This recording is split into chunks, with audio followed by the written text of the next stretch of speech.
I'm a big person that what you seek is what you're going to find. You got to look in the mirror and ask yourself some really tough questions. What is it that you want with your life? What is it that you want for the lives of your family, your employees, your colleagues, your friends? What is it that really inspires you? And then just go out and find it. Go out and seek it. If you're looking for inspiration, you're going to find it. Welcome to a new season of Leadership Live podcast, where talented people become extraordinary leaders. I'm Daphne Horowitz, and I'm here to help you cut through the noise and talk about real leadership issues. Down to earth, solid, caring and confident leadership. No theory, no pie in the sky, no frills or fluff. Because this is what the world needs most right now. For you to lead with confidence, clarity and impact so that you can build a business that builds people, grows profit and makes a difference. So welcome, Taylor. I'm really excited to have you on our show today, and I'm just fascinated by your story. You've got so many different elements that we can discuss. So you lead the way. Where do you want to start? What is a story you'd like to share with us today? Oh man, first of all, thank you so much for having me. I guess the story on everybody's mind is how are we doing during COVID? How are we coping? How are we loving our life? How are we living our life? And so the first thing that pops to mind is just the craziness of having a wife and 2 young kids. And since COVID hit, I've lived in about 12 different places. I've moved around in the last couple of years. I've played in a couple of different countries. Israel being one of them. Let's just pause there for a moment, because you've got 2 young kids, and tell us how old they are, because I know they are very little. How old are they? I have one that's about to be 3 in a week, and I have one that is 15 months that turned 1 in June. Actually babies, and you've moved and you've lived in 12 different countries in the last 2 years, which has been incredibly challenging from a travel and movement point of view. So I find that absolutely fascinating, because this is something that a lot of us have struggled with. All of a sudden, our travel plans were just absolutely cancelled, gone, not getting on an airplane for months or even the whole time. Maybe some of us managed to go a trip here or there, but 12 times? Tell us about that. What's interesting is when people were in confinement, or when people were unable to move, we lost a little bit of that optimism, lost a little bit of that excitement. People love to plan things. It's part of what creates an optimistic person, creates a happy person. So instead of looking at it like the adversity of having to move and having to do these different things, I really looked at it like I was excited. I was optimistic to change and get out and move around and do things. Well, I'm asking, how did you manage it? How did you actually logistically manage to travel so much in the last Well, year? first of all, I married Superwoman, so that helps. I hope she's listening. Yeah. Shout out to your wife over there. I have an amazing wife. We have great support. But it's just, realizing that the kids are very durable as well. Realizing that we're always making decisions for each other, for the family. And so wherever we're going, we're making sure that everything's taken care of. And 2 of the times that we moved, it was because it was to put our family in a better situation, or be closer to family, or to put our kids in the right school, or whatever that might be. So as long as we're doing it for each other and doing it for the right reasons, I think change is great. And I think it's amazing because you've managed to make it happen. And I think that in this period, a lot of people have thought and have felt, and I'm included in that, in the thinking that we can't travel. There's so many restrictions. We can't travel. We can't get on an airplane. All the quarantine requirements and the visa requirements and the passport requirements, that's really held a lot of people back. So amazing that you've been able to get around those, like I say, those logistical issues. Oh, the hardest thing for me is getting on an airplane with 2 small kids and telling them try not to touch anything. so just going through the airport. That's the biggest stress. that was. We probably used 19,000 wipes and lotions and antibacterial this, antibacterial that. So the mask and everything, that was difficult. We even got to one airplane, and as we're about to board, they said we couldn't board because my 2-year-old PCR test. And so we missed a flight, had to sit in an airport for about 10 hours. We had to find a mask for her. She had to wear a mask for an 11-hour flight, and she's 2. I mean, we've dealt with definitely some big adversities. Wow. Okay, so We didn't even touch on the fact of what you do for a living. So tell us, and that's also, I suppose, part of the travel requirement. So you're a basketball player. Tell us a little bit about that. Yeah, I've been playing professional basketball for the last 12 years. I just started my 13th season. I'm actually starting it in France. This adds to the craziness of our story. I came here because we have a house here. My wife is French, and I'm playing for a team that I played for 10 years ago when we met. And so they you said play for a new team. Whoa, yeah, I'm playing for this team for a couple weeks, just until my visa is finished for going to China, and then in about 2 weeks from today, I'll be heading out to China. Playing with another team.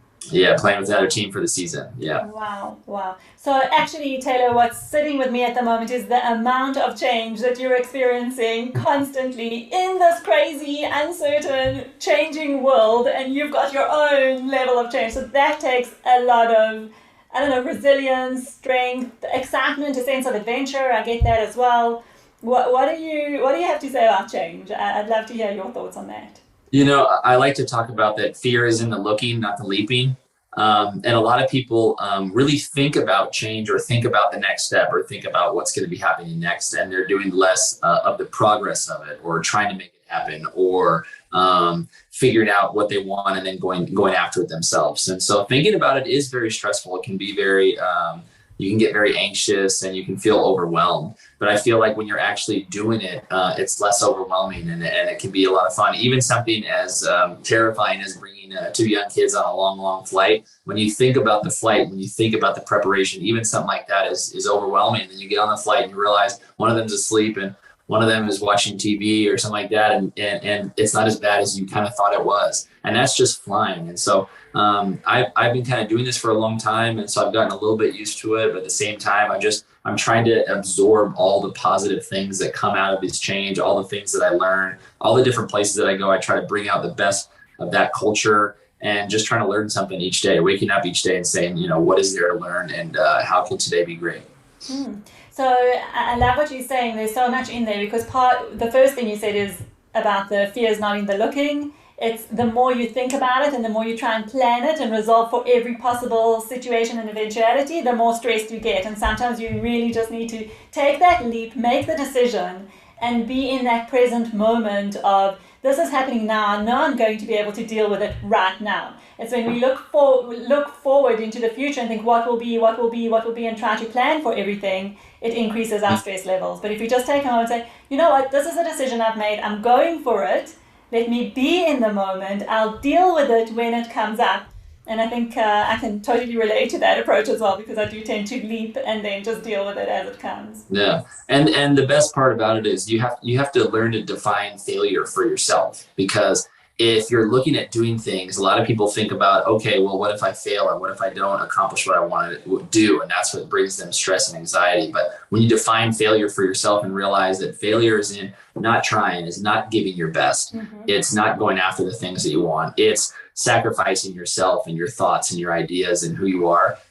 For me, that's not even failure. That's just a B-side version of the person that I don't want to be. I always go after the person that I want to be, and I'm trying to evolve and self-improve. And if I fail, that's great. I want to fail. I want to fail 1,000 times because I want to keep trying. I want to keep motivating myself. I want my kids to watch me and see me getting after it and realize that they can go after anything that they want to go after as well. So you know that begs the question of, tell us one of your biggest failures that you've experienced that I'm sure has led to a lot of learning and whatever, but share the story of one of those. Oh, the biggest thing that comes to mind is, last year actually coming to Israel, where you're from. Okay. So one of my biggest failures was we were trying to figure out where to bring the family. I looked at my wife and said, hey, where would we be the most happy? And we love Tel Aviv. So we decided we wanted to come live in Tel Aviv. And I landed there and I had to get the visas ready for my wife and kids. So I got there first.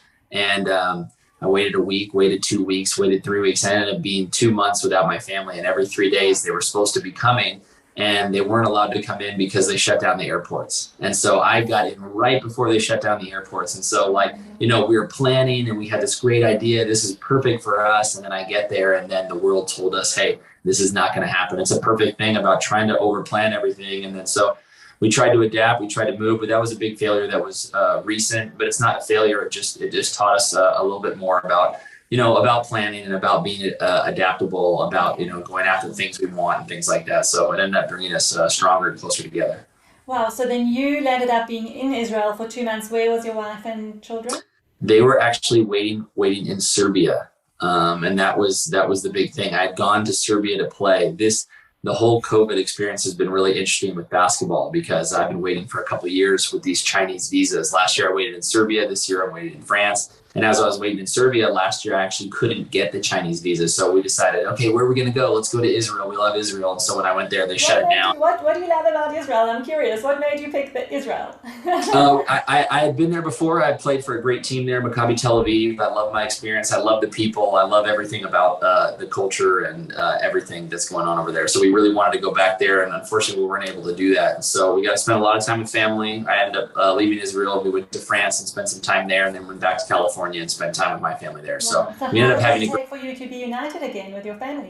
It was a good 2 months. I think the problem was, we were waiting every day. They were telling us, wait 3 more days and wait 4 more days. They're going to open the airports. And so, at a certain point, you can wait for the exterior, but at the same time, you got to motivate from the inside and figure out, hey, what do we need? Let's get on our own page. So we just got progressive, and that led us to coming out to France this year. We're going to get progressive while we're waiting for our Chinese visa. We're going to go to France, go be with family, go put our kids in school. And so we're no longer waiting. We're moving forward. Yes, I love that. Kind of the difference between waiting for something to happen and actually then changing your plans, because as you say, you can plan it out, you can have a goal, you can have an objective or an idea of where you want to be, and then things just change. And in this world, we've certainly experienced so much of it. And then is it about giving up or waiting or getting depressed, or is it about saying, well, how do we do it differently, readjust, recalculate your route? Because it sounds like that's what you are constantly doing. It's just incredible. Just incredible. Yeah, I talked a little bit with some friends. I said, we're all kind of after a dream, but we can't forget about the dream that we're living while we're going after the dream. Yeah. And so we have this idea in our head of how we want things to be, but things are pretty great. If we really live in thankfulness and wake up each day and just say, okay, thank you. I'm thankful. What am I thankful for? And so all day I'm going around, I'm thankful for this, thankful for that, and realizing that life is a blessing, life is a dream, even as we're aspiring to something great. And, it really, if we go back to what you said about failure and how that is just part of the journey, it really strikes me that this is really how you're living your life, not about just looking for the outcome or the goal or accomplishing something. It's actually, what am I doing? As I said before, it's like being in the moment. What am I doing now? How is this, allowing me to live the way that I want to live and really be the type of or the person that I want to be? And it's a really, really great lesson. So if I draw from that a lesson in leadership, I think that when we look at businesses and careers and, whatever it is that we might be leading, there's always the performance measurement, right? Always the what do we need to deliver? What do we need to achieve? What are we measuring? How are we measuring performance? And I'm sure you get that a lot on the basketball court as well. And at the same time, we really have to be able to stand back from that and say, well, what am I experiencing on my way to achieving the outcome? And as a leader, I think for me, the question is often, what kind of leader do I want to be? What kind of person do I want to be as I lead my business team, whatever it is, to the outcome that we want? And yes, the outcome is important. It's always important, but we need to be able to step back from that focus on the outcome to say what's happening in the meantime, not lose the process that we are part of and the experiences that we are part of in the meantime. I'm interrupting this episode to share an absolutely wonderful free leadership toolkit I've created, and I want you to go and get it. So if you're a CEO and you're great at what you do, but you're frustrated because you're constantly chasing deliverables or putting out fires, and you can be better by building leadership habits to become a confident, inspiring CEO with a top-performing team, then go and grab your free leadership toolkit and training at daphnahorovitz.com/leadership toolkit. It's just a matter of creating leadership habits that serve you, your business, and your team to drive the results you want to see. I will show you how in this free training. So go and get it now at daphnahorovitz.com/leadership toolkit. And if you're tired of working those crazy hours, shouldering responsibility for all the things, with your team just not stepping up enough, here's what you need: the CEO Habits Bootcamp. If you're ready to apply to join the CEO Bootcamp, head on to daphnahorovitz.com/CEO Bootcamp. I can't wait to see what that will do for your leadership and your business results. And remember, once you make it a habit, it doesn't take that much time. Now, back to the show. Well, I first of all, I totally agree. And second off, for being a leader, a lot of people are worried about that outcome, and they're worried about, what is going to come out of it, and what am I getting out of it, and what's the goal? But you also have to ask yourself why. Why am I doing the things that I'm doing? Why am I leading this way? Why do I want to be successful? And the biggest thing about why for me is why is not about the outcome. Why is about trying to define who you are as a person, especially as a leader. So why am I being kind? Well, I'm being kind because I'm a kind person. I'm not being kind because they deserve kindness or because something good is happening in my life. Why am I pushing people to excel? Because I want to succeed. I want to achieve. And if other people don't achieve, or if I don't achieve, then the next morning I wake up and I'm doing it again anyway, no matter the outcome, because that's the person that I am from the inside. So when you realize why you're doing something, exactly. I'm going to be a hard worker today, not because of what happened yesterday, because I want to be a hard worker. I want to look in the mirror and know I can count on myself every day for my effort and not worry about my outcome. And this is how you express yourself. This is who you are and how you express yourself in the moment. And if being a hard worker is one of those things that is part of who you are, then you get to express that and the results kind of flow from there. So I want to tell me about leadership on the basketball court. What does it mean? What does it look like? Give me an example of because basketball is a team sport. I love watching basketball, actually. And I'm wondering, how does leadership look in a basketball team? I think leadership is understanding individuals and realizing that everybody plays a role, but ultimately everybody wins when the team wins.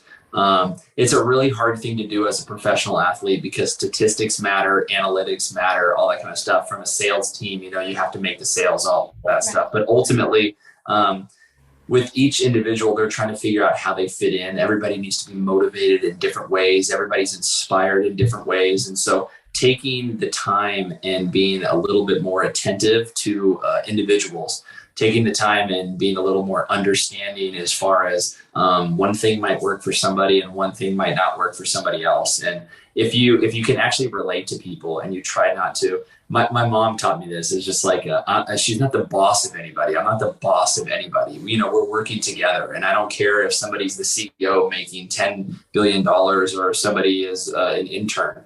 Ultimately, we're all working together for a common goal. And for basketball, it's a coaching staff, it's your trainers, it's players that don't play, players that play the whole game. Everybody's needed in order for there to be success. And so when you understand that, it's all about humility, all about connecting with the people that you're around. And then so when everybody feels like they're valued, when everybody feels like they're coming to work and they have something to offer, when everybody feels motivated to be there, you're going to find success more times than not. And I love what you're saying about it doesn't matter what your title is or what position you play on the basketball court or whatever it is. Everybody is a leader because you are leading through, first of all, leading yourself, through seeing everybody's individual qualities and talents and humanity, and really being able to connect with that and do something together as a team, come together as a team to achieve that common purpose. That's when you actually really do show leadership, in my view.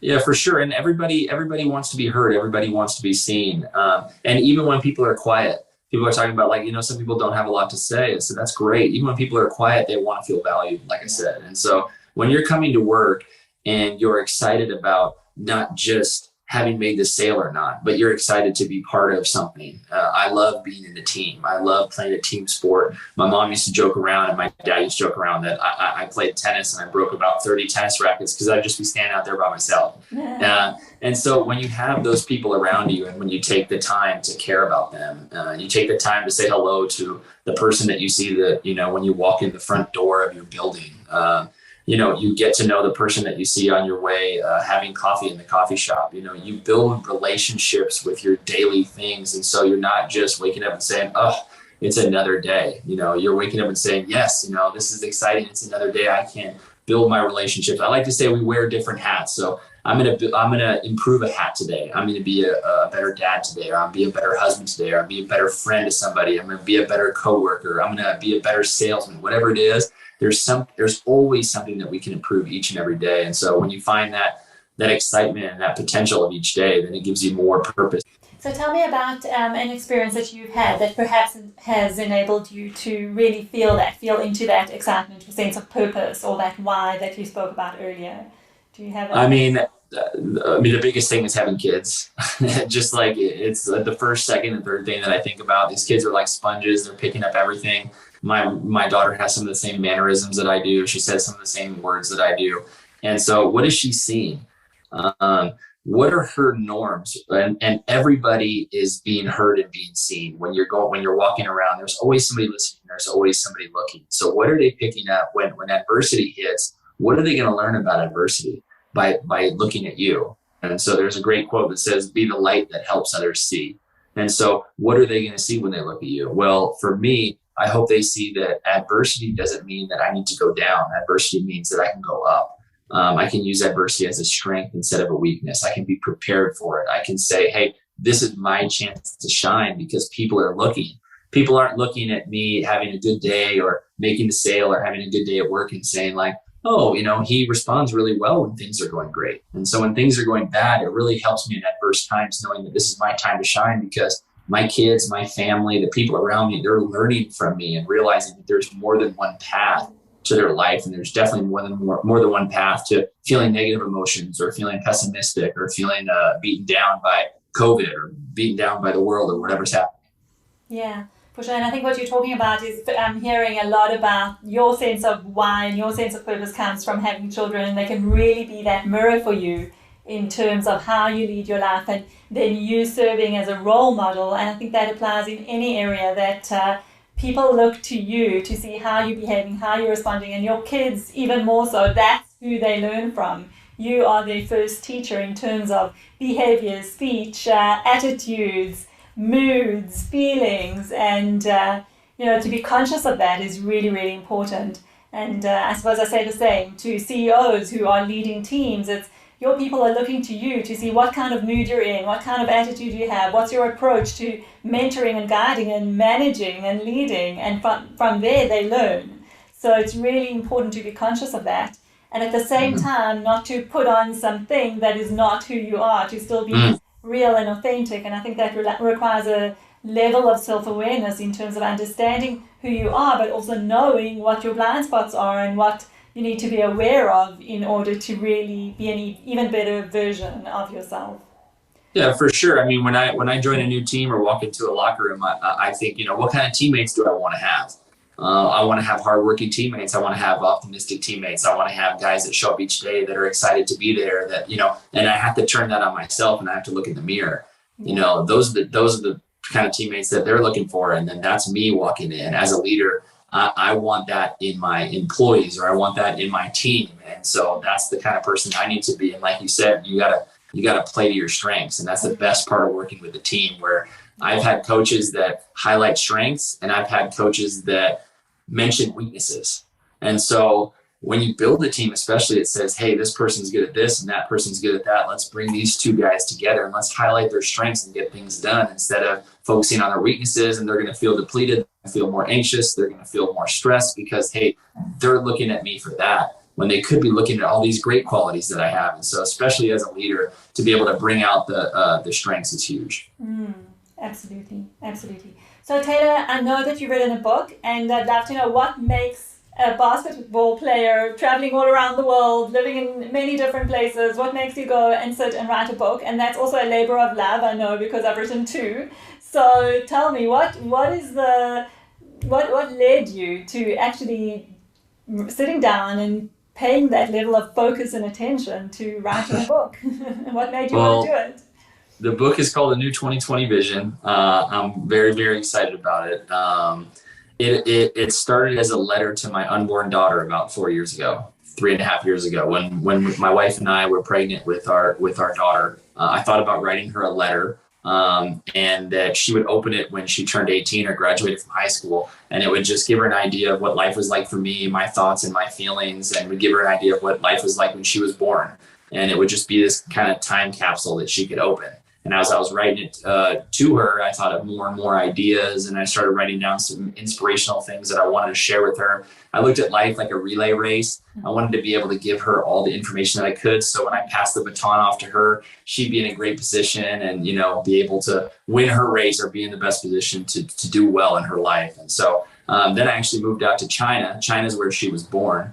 And when I was there, I just had a lot of time on trains, planes, automobiles, and I got hooked into the progress of it and hooked into the process of it. Another idea of process over outcome and just the daily routine of writing. And it was almost like meditation. And the good part about it was when you're writing about these positive things and you're writing about these hopes and these dreams, it holds you to a higher standard, because it makes you want to live out exactly what you're writing. And sometimes I need to read my own book for encouragement about the way life could be, and about positively filtering the world, and about taking adversity and spinning it in your own way and taking over the driver's seat in your life. And so it shares a lot of experiences that I've had over my time, but then more importantly, it gives daily applications where people can implement stuff into their life and try to create even just a percentage more of happiness or a percentage more of excitement or optimism. So I'm pretty excited about it. Lovely. And I guess that book's available on all whatever major platforms of bookstores. So brilliant. We'll put that into the show notes so people can go and actually buy a copy or look into it at least. All right. Amazing inspiration for writing the book. So where did it go from beginning with a letter for your daughter to where it's landed at? Is it still a letter to your daughter, would you say? I would say it is, and it puts a little bit of pressure because I had a son after that. So I was like, what am I going to give him? So now I need to go back to China so I can write the second book. Amazing. So thanks, Taylor. I've really enjoyed our conversation. And what about what's your, the words of wisdom that you'd like to leave our audience and listeners with? I'm a big person that what you seek is what you're going to find. You got to look in the mirror and ask yourself some really tough questions. What is it that you want with your life? What is it that you want for the lives of your family, your employees, your colleagues, your friends? What is it that really inspires you? And then just go out and find it, go out and seek it. If you're looking for inspiration, you're going to find it. If you're looking for pessimism, if you're looking for frustration, you're going to find it for sure. It's all out there. So what you seek is what you're going to find, and try to define your life, your success, your failures, everything for yourself, and live as authentically as you can on your travels. Yeah, I love that. And it actually reminds me of a story. I think I read it in a Wayne Dyer book. I don't know if you've come across it, but it goes like this. This family was moving into a new town, and just before they enter the town, there's a petrol station or a gas station outside, and they stop to fill their car with petrol, and they ask the petrol attendant, tell us, what is this town like? Tell us, we've heard that people aren't so friendly. We've heard that it's really tough to meet new people, to get your business going there. And we were wondering, are you from there? Can you tell us a little bit about it? So he said, he looks at them and he answers them, it's exactly as you heard. It's really, really tough. People aren't so friendly. It's tough to get your business going. And it's just the way that it is in that town. And they go, okay, well, thanks for being honest with us, and they move on. And next thing, 10 minutes later, another car drives into the petrol station, and they meet the same petrol attendant, and they also start a conversation with him, and they say, do you live in this town? And he goes, yes. And then they say, well, you know what? We're actually moving there, and we've heard that it's the most incredible town, that people are so friendly, and we'll just have an absolutely amazing time, so supportive. We'll start a business and everything will go well, because people are just like that. They want you to succeed, and they want to kind of embrace you into their community, and you're really excited about going. And the petrol attendant says to them, and then they say to him, is that what it's like? Well, what do you know? Tell us from your experience. And he says, you know what? It's exactly as you've heard. It's amazing. People are friendly. You'll do well. All of that. And I think that very much ties into what you were saying. It's the attitude that you come with. If you are going to come in expecting a certain thing, then that is probably what you're going to get. So it is a really, really good message to leave our listeners with, to say, think about how you approach things. How, like you said, when you come in and it's a new team and you don't know what to expect, how are you approaching it? How are you putting your energy out there? What expectations are you kind of fulfilling by putting it on to whatever experience you're having? And that's a really, really good message. So thanks for that. And just one last thing before we go, maybe tell us where we can find you. I'll put it all into the show notes as well, of course, but where can people find you if they want to get hold of you, and where do you want to send them to? Tell us about your book again, if you like. Well, you'll help with my name, but it's TaylorRochestie.com. I'm T Rochestie on most Twitters and Instagrams and things like that. But I'm still playing basketball. You can Google the name. I got games coming up. I'll be in China. There'll be probably live link games. I'm playing tomorrow night. I don't know when this will be live, but we'll be playing a couple games here in France and in China. And I'm still going with that. And so I'm posting a lot of stuff and having a good time. Love to interact. And I'm so thankful and appreciative to be here. And thank you so much for having me. Yeah, wonderful to get to know you and to spend some time with you. And good luck with all your travels and games. And I know there's a challenging time coming up in China. So just all the best for that. And really thank you for coming on the show. Thank you so much. This wraps up another episode of Leadership Live. Thank you for joining us today. And now let's continue the conversation. Do you have any questions, comments, or suggestions? Connect with me on LinkedIn or head on to my website at daphnahorovitz.com, where you can download a free sample of my new book, Weekly Habits for Extraordinary Leaders. If you enjoyed this episode, be sure to share it with a friend so that I can continue to reach and support leaders just like you. So tune in next week to Leadership Live, where talented people become extraordinary leaders.